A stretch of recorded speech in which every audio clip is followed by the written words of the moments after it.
Commissioner Look. Here. Commissioner Brastad. Here. Commissioner West. Here. Commissioner Schulte. Here. Commissioner Meisner. Here. Commissioner Gamache. Here. Commissioner Reiner. Excellent. We are all present and accounted for. Next on our agenda, we'll consider accepting the regular claims paid over $500 and purchase card claims paid for the period ending November 20th of 2020. Is there a motion to approve? So moved. Motion by Commissioner Brasted. Is there a second?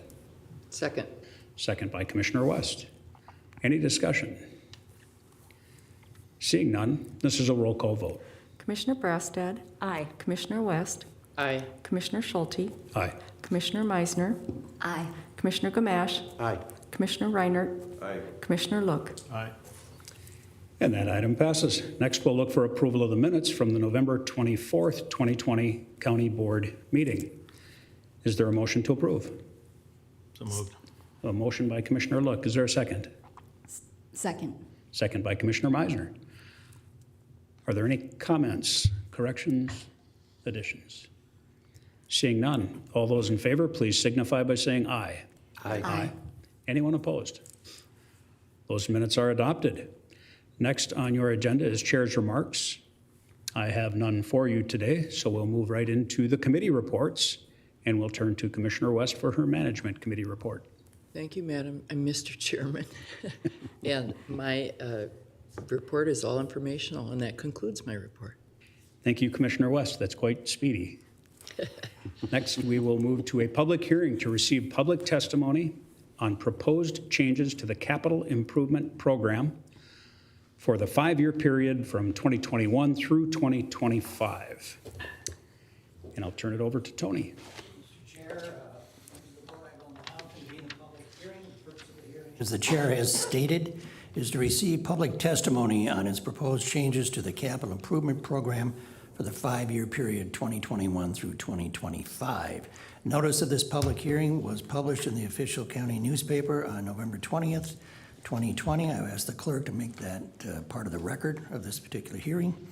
And at this time, I would call upon Division Manager Corey Kemp to address the board on this plan. Mr. Kemp.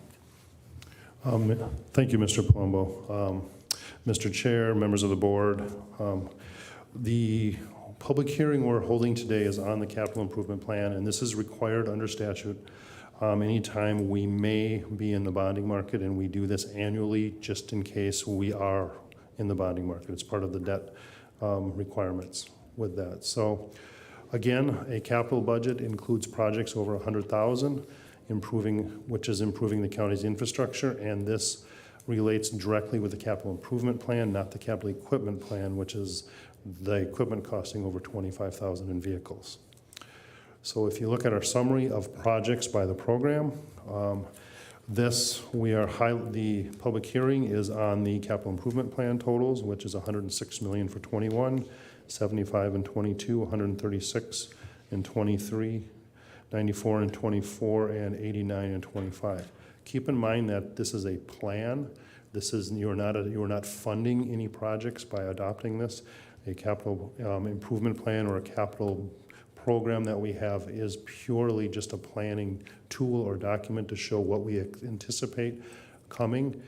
Usually the 21 will be adopted as part of the overall budget, but the 22 to 25 are purely placeholders, and changes always occur, as you find in transportation or parks and other scenarios going on, excuse me.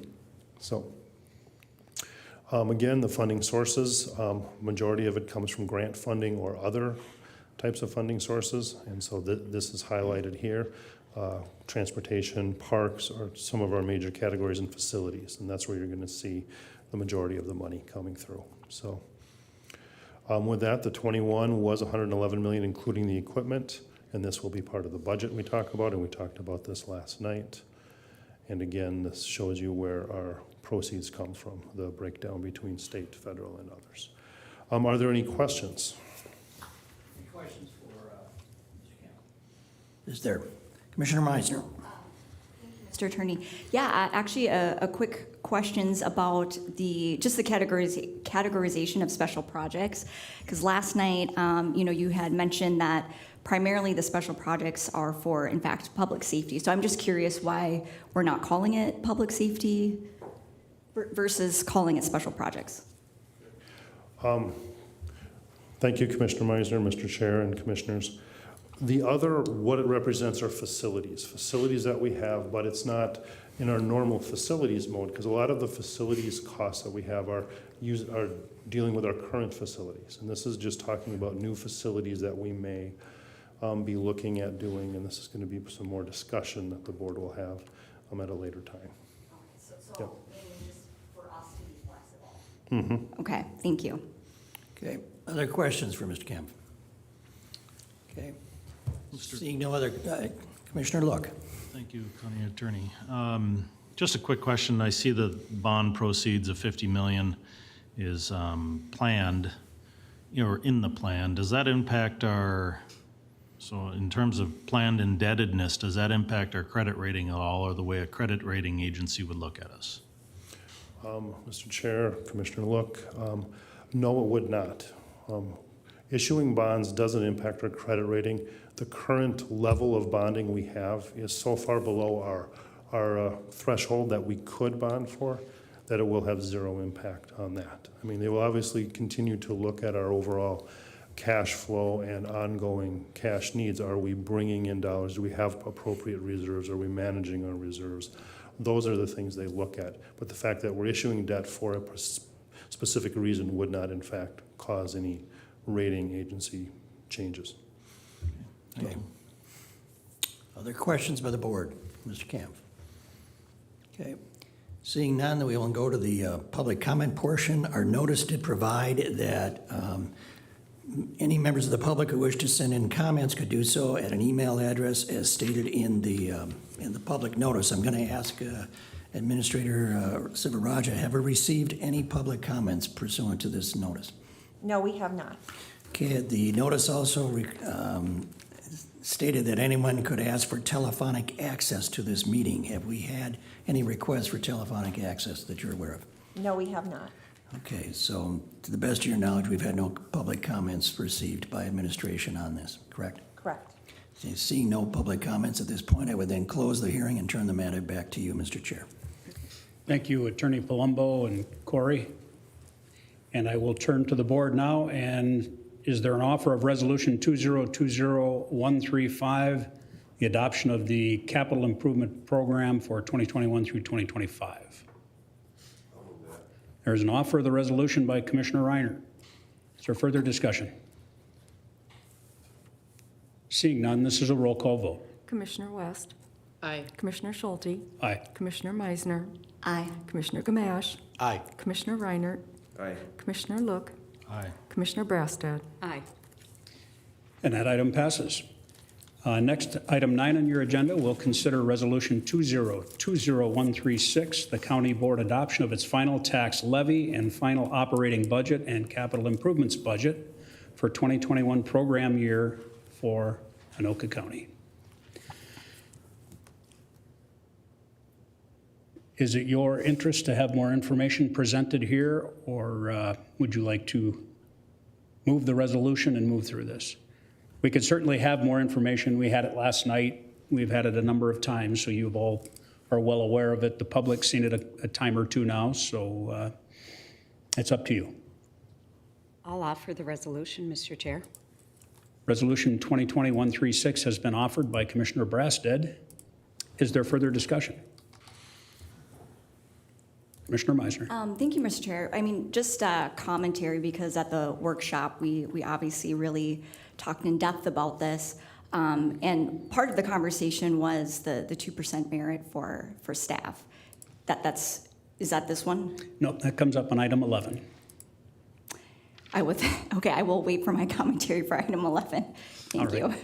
This is really addressing the fact that we're having a flat levy, a 0% increase, and that we'll be levying the same thing in 2021 that we levied in 2020.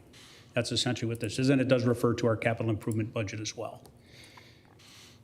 Mr. Chair. Any further comments? Commissioner Gamache? Thank you, Mr. Chair.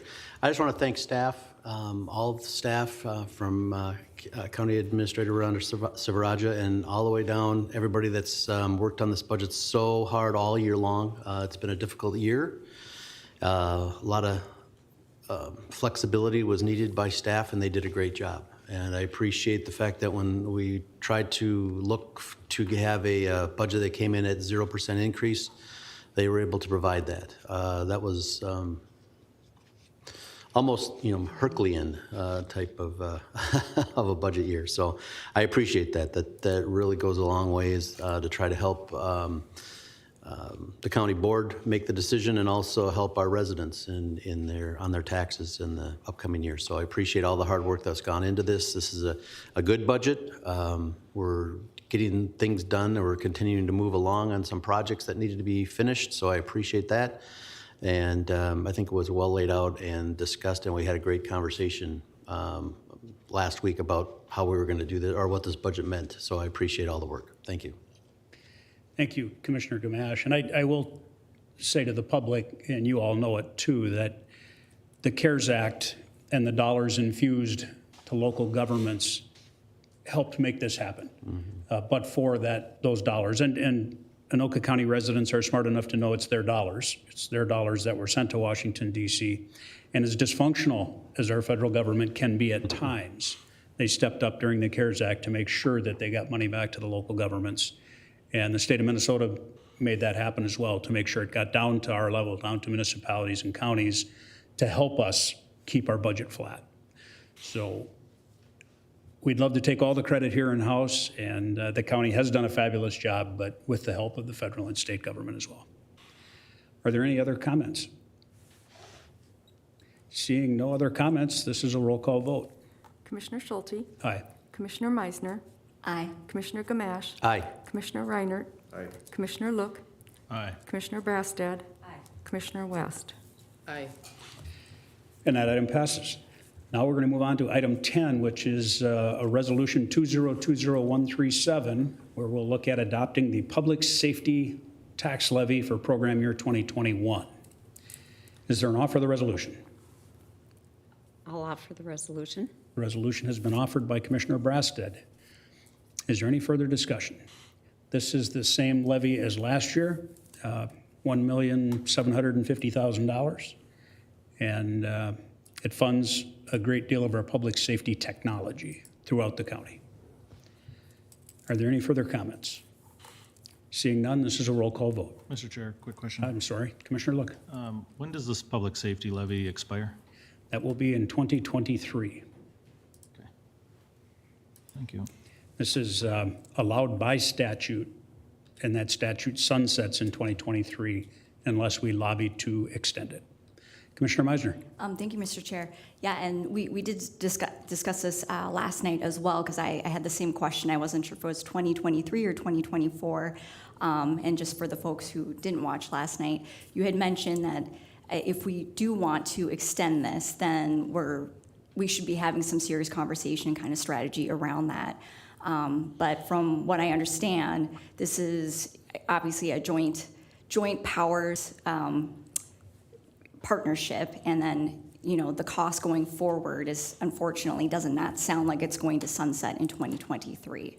So that's the purpose for this levy and for the partnership. And to be clear, so the public understands, this Anoka County has to levy this tax. Yes. We levy the tax, we collect the money, and then we are dispersing it through the Joint Law Enforcement Council. And the Joint Law Enforcement Council has requested that we extend this and not allow it to sunset. So that is something we will have to discuss as a board, probably at the Public Safety Committee first, and then on to the rest of the board. And then we can decide how we're going to move forward prior to the statute sunsetting in 2023. Thank you. Are there any further comments? Seeing none, this is a roll call vote. Commissioner Meisner, Aye. Commissioner Gamache, Aye. Commissioner Reinert, Aye. Commissioner Look, Aye. Commissioner Brastad, Aye. Commissioner West, Aye. Commissioner Schulte. Aye. And that item passes. We will now move on to item 11, our last item on the agenda, to to consider Resolution 2020-138, establishing compensation and expense amounts for Anoka County employees, unclassified employees, appointed division managers, department heads, elected officials, and county commissioners for 2021. Is there an offer of the resolution? Mr. Chairman, I'll offer the resolution. Commissioner West has offered the resolution. It's now before us. Are there any comments?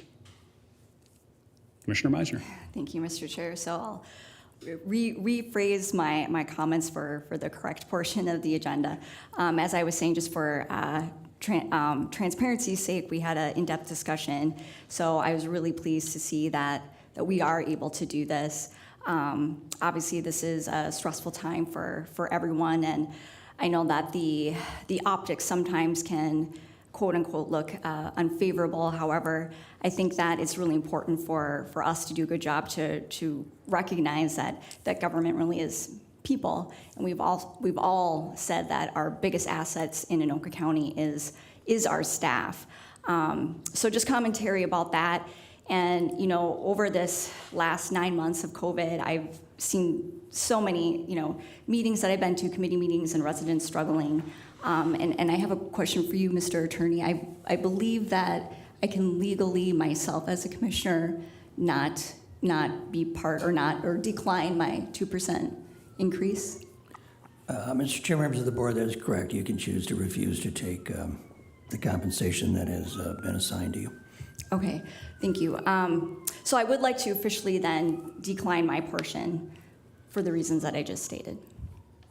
Thank you, Commissioner Meisner. And I will, for the public's edification who doesn't have this document in front of them, this is a 0% increase for our employees across the board with the opportunity for a 2% increase based on performance.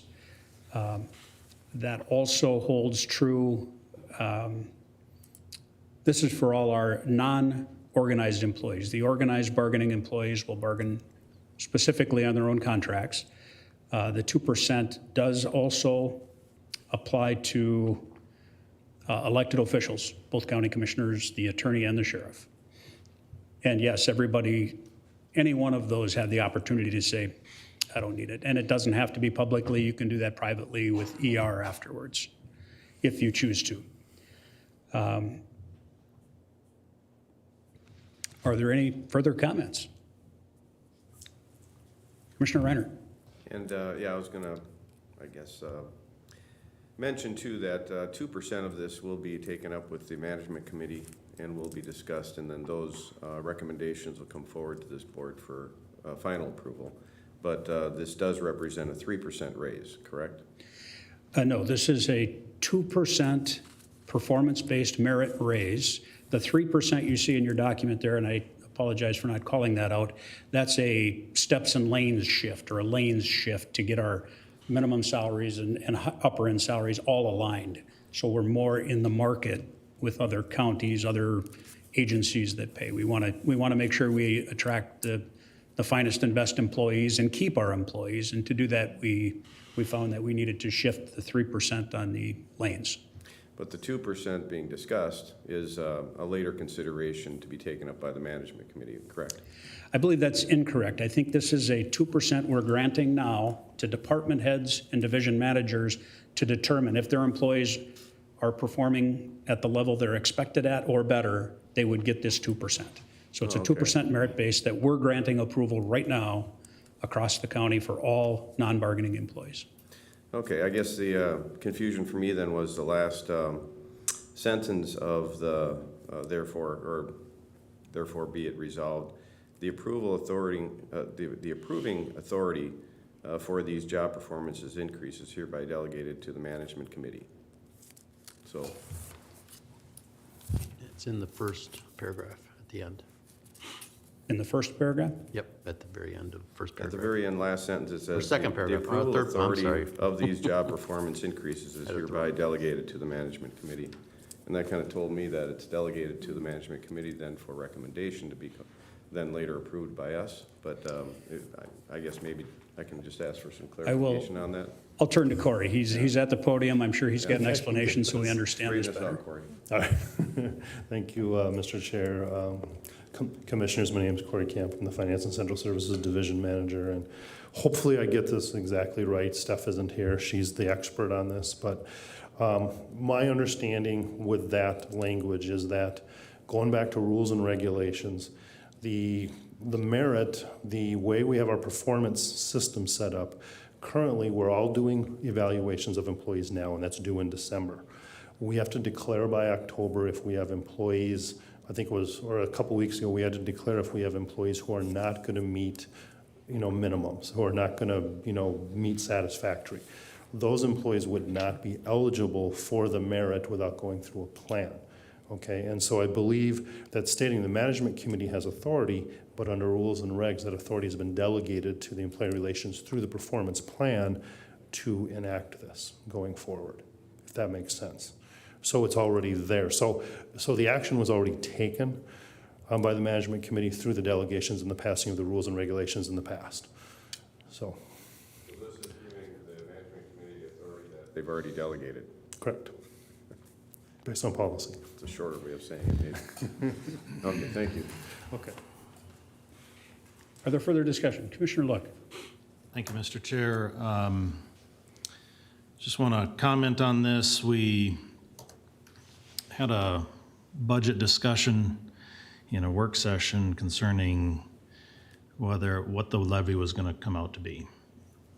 And I brought up specifically when we were talking about a 0%, I brought up specifically at that point that it doesn't include raises or it doesn't include any increases. And the explanation at that point was that, well, given the unfortunate reality of COVID, loss of jobs, furloughs, closures, hardships, and everybody has felt it out there widespread, that given that fact that there wouldn't be increases. And so we decided that, and that as far as consensus goes in that work session, we then came to this county board and we passed our 0% levy, preliminary levy. And then all of a sudden discussion was about raises and merit raises and lane raises, and to an amount of, correct me if I'm wrong, $4 million or something in that range is what this is going to equate to. And from my standpoint, I was disappointed because we had just covered that. We just talked about it and we just voted on it. And as the public may know, when you vote on a preliminary levy, you can lower it, you just can't raise it. And so from that point forward till today then, there's been efforts underfoot to deviate from what we decided there and what we voted on, and to pass an increase, to give an increase, I should say, with available dollars that are sitting left over from budgets or whatever the case may be. And we really should have included that in our budget. So essentially, from a transparency standpoint, I'll use the word transparency, some may disagree, but from a transparency standpoint, it probably would have been better for us to say we have a 1% levy, and these are the reasons why. And to burn up cash that we're going to need for projects that are on the horizon, I think is maybe not the best solution at this point. Now, is it that I don't value employees? No, I absolutely value our employees, and I understand the hardships that are out there. First critique that I see on a regular basis right now is the policymakers today making decisions on closures aren't impacted by their salary. In other words, their salary isn't at stake. Okay, the people having to implement those closures are the ones who are suffering. And there is, as I mentioned, widespread suffering out there. Now, I have talked to some companies that have given raises, and good for them. Maybe they're essential services, maybe they've had banner years, whatever the case may be. That's great. But by and large, I don't think that's the case out there. And I think people are hurting more so than maybe they're even letting on. And so, yes, Commissioner Meisner, we talk about optics.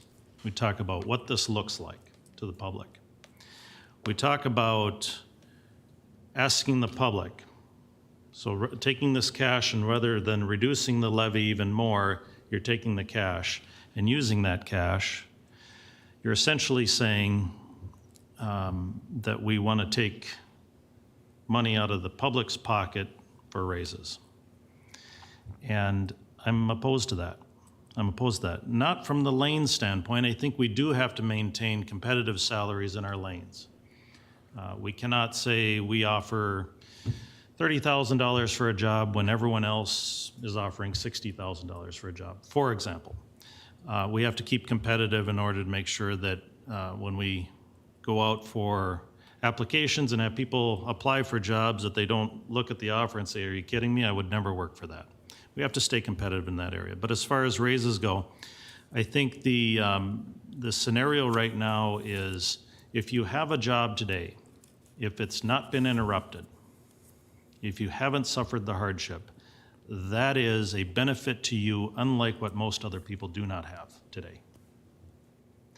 And whether it's a two-person income and one person gets laid off, or both people get laid off, or perhaps you own a restaurant and you can't even you can't serve people anymore, but you're required to pay your taxes.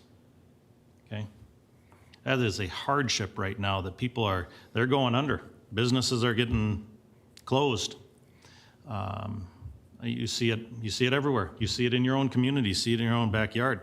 So the reality is that I think the optics is wrong, and I will certainly opt out as a commissioner of any sort of increases because I think that's not right, and I will be voting against this. Now, if this was separated into the lanes and the increase, separate votes, I would vote for one and not the other. But since the resolution was written with both in it, I'll be voting against both. Thank you, Commissioner Look. Further comments? Commissioner Gamache, then Commissioner Meisner. Thank you, Mr. Chair. I remember the conversation that we had, I believe it was a workshop that was here, and I don't remember the exact date. It could have been August, I believe. But in the discussion of the budget, there were comments made, and I believe I made one that I was in favor of a raise going forward, and that we should include something. I mean, 2% works out, I think, about right, based on current rates of inflation. Some areas in food and areas like that at grocery stores have gone up more than that. Some other areas like gasoline and fuel and those types of things have gone actually down. But I felt that that was fair, and I believe we had that discussion so that we would come to the next workshop with the budget that included that.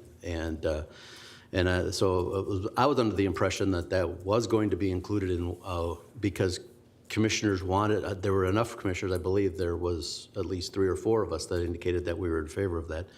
And that it would show up in the budget. So I was not surprised to see that because that was my inclination as to where we came out of this at that point in time. The 0%, that was great if you could do that and still include that. If it would have been 1%, I would be voting in favor of that today too. An increase, but it's not. It's 0. We were able to do it in the manner that we had hoped, and so I am in favor of moving forward with this. It is a difficult time. There are people that are struggling. There are people that whose businesses have been affected. But I did hear something that I thought was very interesting because a lot of people have complained and placed blame on places like government, and have said that the governor's shutdown is the reason why we're having these problems, and not the fact that we're in a virus, in a pandemic. But and I know Commissioner Schulte was on this call on I believe Monday with the chamber, where we heard from the one of the managers at Kendall's, and they were talking about how they were doing business and how the outdoor businesses opened up okay when they opened up their expanded outdoor patio. But what they found out is when they opened the indoor eating, which they were going to do 50% as allowed by the government due to the pandemic, they found out that people would come and find out that the patio was full, and they were offered to go inside, and they would leave. And they found out in the end, by when they took all looked at all their dollar numbers and everything, and they found out when they were offering 50% indoor seating, they're only getting 10% indoor seating. So people were not going in because they didn't feel safe because of the pandemic to go in and sit and eat inside. That's the issue that we're dealing with. Now, when the governor does have to make some very difficult decisions because of the fact that we have hospitals that are full, we have ICUs that are filling up, and the very, very real possibility of even bigger crisis because of those facts, then yes, there's going to be some pain, there's going to be some hurt, and it's unfortunate. And we have to try to get through this as best we can.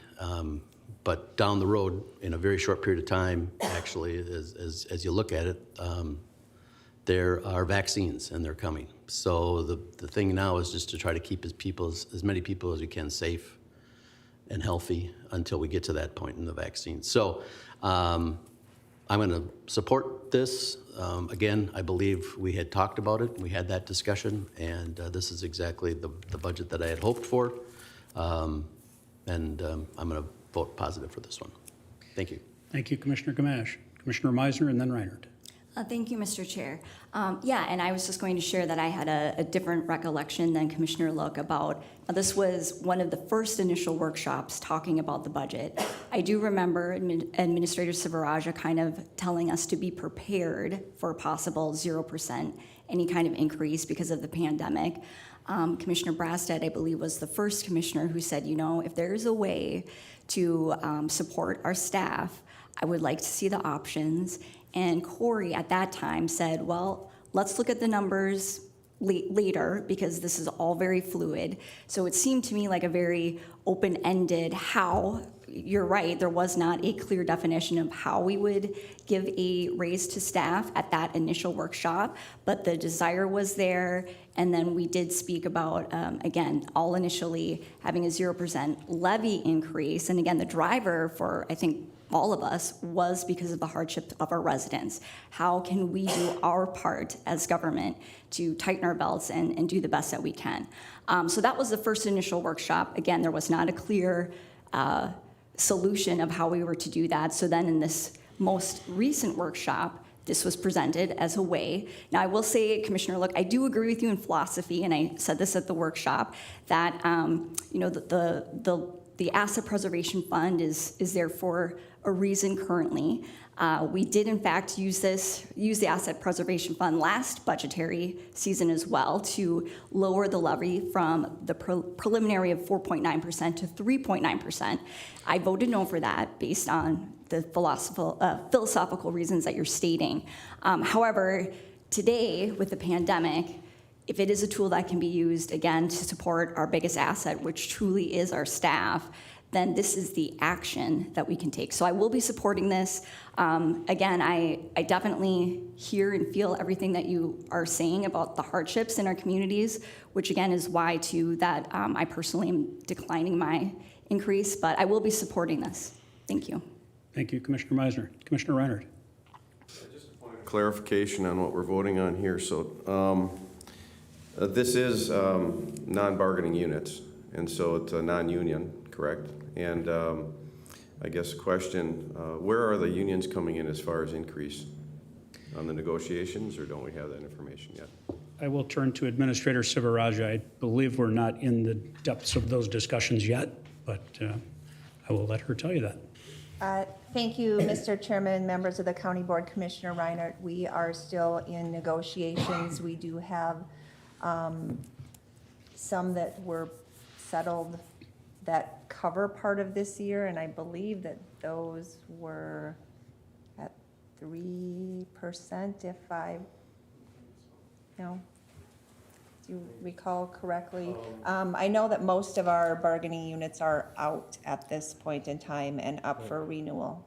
The way the agreements had been with the unions the last couple of years, which we may have one settled that would be settled the same way as they get the same as the non-union. So that is the language. It's not 3%. So it was 3% and 20 because that's what the non-union got on the 3% merit. So if there's any settled, I think there might be one. It would be at whatever we decided today would be what they would come in at for 21. The majority of them have yet to be, settled yet. I know a number met over the last week, and they're in their very beginning stages. So over the next few months, you will start to see that start to come together. Thank you. And in the negotiations, so there's an increased merit, and then there would be lane increase, and is there discussion with unions about lane increases? Mr. Chair, Commissioners, Commissioner Reinhardt, that would be part of whatever they bring forth and part of the back and forth, because it's going to vary by each union, because they all have different lane setups depending on the union. And so they may say, well, we want this or we want that. So that's going to be part of the back and forth negotiation that then will come forward eventually once we get to that point. Is lane an issue because it's been established and, reported to us that it is an issue in this category of employee? Is lane an issue across the board with all employees in Anoka County? Administrator Sivarajan. Mr. Chairman, members of the county board, what was referred to as lane in this resolution isn't actually the lane, it's the entire salary schedule. So it's the starting pay and the upper end. It's not necessarily lanes as one would think of in a bargaining setting. So I guess the question is it the same issue countywide with all employees, or is it mostly just primarily an issue or a bigger issue in this category of employee? Administrator Sivarajan. Mr. Chairman, members of the county board, certainly with this category of employees, it is probably a bigger issue. This is not an automatic for those bargaining units. The 3% shift in the entire salary schedule, that would be part of the bargaining discussion. Okay, and the reason why I went through this and the reason why I asked, I spent 20 years negotiating with 4 different unions. We don't, at the county level, as I found out, aren't as intimately involved with negotiations as you are at the city level. And for 20 years, we did that. And, there were a couple of years when we were able to negotiate 0. Actually, I think it was 2, and it was the years when the economy was sliding back. Property values were shrinking, and quite frankly, we, at the city levels, we didn't have any. Our base of revenues was going away, and so we were able to negotiate 0. But that was a very unique economic time, and we're not in that unique economic time right now. Certainly. 0% isn't going to be the result from the other unions. 2% increase when they're looking at 3 is, I suppose, reasonable. And then I guess I would have to defer to the advice of the rest of the board here and staff on the 3% increase for, I guess, what we're sometimes referring to as lane, and that's basically a competitive increase to, keep employees, and so we don't lose them to other counties that pay more. It's a tough one because, you total is up, it's a lot. The optics we've talked about. I'd like to see it a little bit lower just for that reason alone, but I don't know. It's tough to say 0, especially when all the other employees that are unionized are going to get something, and then that puts us behind the 8 ball again as far as trying to compete. So just a little clarity, though. Just wanted to ask those questions. I appreciate the answers. Thanks. Corey. Yeah, I think, Mr. Chair, Commissioners, Commissioner Reinhardt, with the 3%, because I think what I heard there is, I want to make sure I understand, is The 3% that's moving our non-salary our non-union salary schedule up doesn't mean we provide that 3% as a increase to an employee. That's just moving the range, because the employees are somewhere within that range. If they've been here 5 or 10 years, they might be at midpoint, they might be above midpoint or not, so they may not get anything more than a 2% merit. Okay, so that's kind of where that's at, you know, but it just allows us to be able to be competitive in the market, because now if I'm competing against another place, when I'm hiring a new accountant or a new position, whatever it might be, then we have our starting would be a little higher. So, and there may be some corrective market measures that have to be done in some employees that will be looked at by ER through our process, our normal process, but it doesn't mean that that 3% becomes an increase for an employee. So Okay, thanks for that clarification. And I think that, you know, there's 100% agreement on this board for giving you that flexibility with employees to be able to keep them and so that they don't go away. Really, both of these increases seem to have some flexibility with them. So it's not really a 3 plus a 5 and across the board. Both of them are basically tools for negotiation with employees to, you know, compensate them correctly and maintain them and retain them, I should say. So, okay, well. Thank you, Commissioner Reiner. Just wanted to have a little bit more discussion around exactly what it is we're talking about here. So. Thank you. Commissioner Meisner. You know what, actually, I'll let Commissioner West go first. Just quickly, I'll say, I've very much felt the way Matt described in the beginning of this, but when we talk about our salaries being competitive, to do a 0 increase, we're already known to be one of the lower salaried counties, and there's a ton of services that are so essential right now. Snow plowers. We have had to make arrangements with some cross-training because people get sick, and when there's a snowstorm and we're short because people are out for COVID or maybe something else, it's got to be done. And in every service that we deliver, that is our risk at this point in time. So to go 0 is to further make our salaries even less competitive. So with that thought about being able to retain and acquire new people at the best salary we as Anoka County can do, I see good support for going forward with this. Thank you, Commissioner West. I'm going to go to Commissioner Brasted and then to Commissioner Meisner, if that's okay. Absolutely. Commissioner Brasted. Thank you, Mr. Chair. I too recall at the original workshop that Commissioner Look referred to that it was brought up about if we don't recognize and appreciate employees for what they've been doing, we'll fall behind. And within my 8 years on the board, this has been something that we have concentrated on and tried to slowly but surely get to a point where we felt that we'd be more competitive.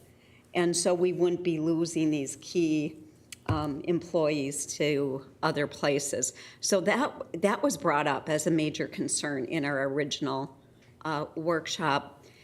And I just give our staff a lot of credit for being able to really meet all of our objections. You know, we're maintaining our current services and even adding to them. There's some specific things in public safety that we're able to increase staff in. And we're able to do all of this with a 0% increase. So we're recognizing the hardships our residents and commercial taxpayers are facing. I don't think our struggles are over, but yet we still have a business to run. We still have close to 2,000 employees that we need to be a good employer to. If I've said once, I've said probably 100 times during my tenure that truly our employees, they're our frontline workers. They are our biggest asset. So just like we invest in new carpet and improvements on our buildings, we have to continue to invest in our employees. And for those reasons, I will be supporting this resolution. Thank you, Commissioner Brassad. Commissioner Meisner. Thank you, Mr. Chair, and that was actually just great I was going to just close my commentary because, we've been talking a lot about optics, and I just, again, wanted to reinforce and remind everybody that these are people, everyone from our janitors to, our top department staff, but these are all people with families. So again, to humanize, quote unquote, what government is, and Commissioner Brassad really spoke about it eloquently. Thank you. Thank you, Commissioner Meisner. Commissioner Look. Mr. Chair, so I've been on this board now for 10 years, and historically, what we do in these work sessions and these budget discussions is to establish known increases. We establish what the known increases are going to be. Increase in health insurance, increase in salt fees, increase in salaries. Okay? And then we establish our levy based on that. And that's been our structure. And that was the structure we underwent.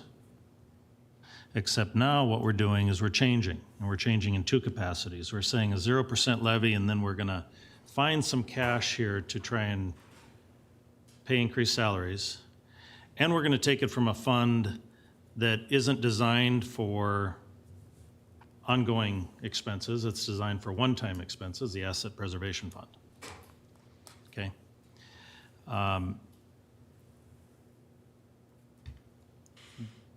I can't tell you the number of times that we've, in the discussion of budgeting and trying to figure out how we're going to pay for different things, and the thought of taking money from the Asset Preservation Fund, we were constantly met with, and when Administrator Sivarajan was Commissioner Sivarajan, we were constantly dealing with, well, you shouldn't pay for ongoing expenses with this account because next year you have to make it up double.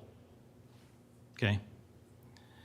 And we've talked about that, and that's why we haven't taken money from the asset preservation for that purpose. But that's precisely what we're proposing to do today. And in historically speaking, if we were going to give raises and pay for increased salt and pay for increased health insurance or whatever the case is, that would have directly impacted our levy. And yet this year we thought we're going to, I don't want to use the word backdoor it, but come up with a zero levy for optics and then somehow fund it on the backside with an account that isn't designed for that. And you might say, well, with COVID dollars and that, we've had an influx of money into this account, and we have. We've had an influx of money. And we don't know what tomorrow looks like, and we certainly have some huge looming projects on the horizon, the likes that none of us have ever voted for in our life, okay? For 10 years, we've been driving down our debt, and with one project, it'll replace it, okay? That's a little concerning. And so any available cash that we have, in my opinion, we should be utilizing for the purposes of trying to buy down what we're gonna have to put out the credit card and essentially take out a loan for on the new projects. But we're kind of removing some of that cash now through this process. And next year, we're gonna have to account for it twice as much, because you have not only this amount you have to make up in next year's levy, you have to then consider what the raises will be next year, because you all have eloquently said that everyone deserves raises. And it's not an issue of value of employees. I want to continue to emphasize that. Employees are extremely valuable. And one of the benefits that they have is that they have a job today, and they have stability today, and they haven't had disruption, like so many others that are out there. And yet we're going to say, we understand the hardship you have out there. We're going to dip in here and take some raises. I just think the optics are horrible, absolutely horrible. Can't support it. Well, thank you, Commissioner Look. I will just point out a couple of things. A great many of our employees do have spouses who may have been laid off or aren't working or have a business that is failing. or they're struggling with kids that they have to teach from home and don't have daycare for. And so many of our employees are struggling. They are some of the people you're referring to who struggle. So this 2% may make a little bit of a difference to that. Secondly, I would comment that we do have a savings of almost $7 million due to retirements and vacancies and unfilled positions. Those dollars, rather than putting them into asset preservation, we'll take 3.6 million of that and put it towards these merit raises and the lane shifts or range shifts. And so then it isn't coming out of asset preservation. It's coming directly from savings that are designed for personnel. So it's a bit semantical to say where the actual money comes from. And I get your point. I understand it completely. And I agree that asset preservation should be used for capital improvements, capital construction. But how that money gets in there is another story. You and I both know for years the money in asset preservation came from leftover money from human services. That's truly human service dollars, and we're dumping it into a capital improvement account and saying it can only be used for capital improvement. Now, that's a policy decision. 7 board members will make that decision ongoing, and we'll continue to address how we deal with an asset preservation account and how we deal with our reserves, which remain untouched and ever increasing. Very healthy. For anybody that's questioning that, our reserves are in good shape, as well as our asset preservation account. But I think that the real important thing here for me is not only being competitive in the marketplace, which is critically important. We do not want to be the highest paying county in the metro or the state. We want to be in the middle. And not because we're way above the middle when it comes to how we perform. Our employees are fabulous, but we need to compensate them accordingly. And I think that this is how we do it. We get back, and Commissioner Brastad's right. We've been working on this for 10 years, 8 years since we got on the board, is how do we slowly increase this? How do we get back in the marketplace without bankrupting the taxpayer? The bottom line is every wage in a county government, and I don't care whether you're a county attorney, a county commissioner, or a frontline worker at a license center, the bottom line is your wages come from public dollars. They come from taxes, every single one of them. And so every now and then you need a raise. And yes, that's going back to the taxpayer for money. This year we're telling our taxpayers 0% levy. We're going to hold it the same as last year, and we're still going to take care of our employees, not through tricks, not through shifts, but through smart budgeting.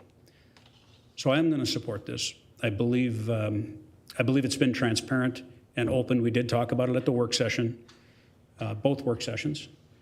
We didn't talk about origin of the dollars or how it was going to come about. We talked about the desire to get to that level of compensating our employee. The latest one was the one that we hadn't talked about at the first work session was that range shift and the importance of that range shift. That was a newer concept that came down at the later workshop that I think is important. So that concludes my comments, and I will be supporting the resolution as offered. Is there further discussion? Seeing none, we have a resolution before us, and this is a roll call vote.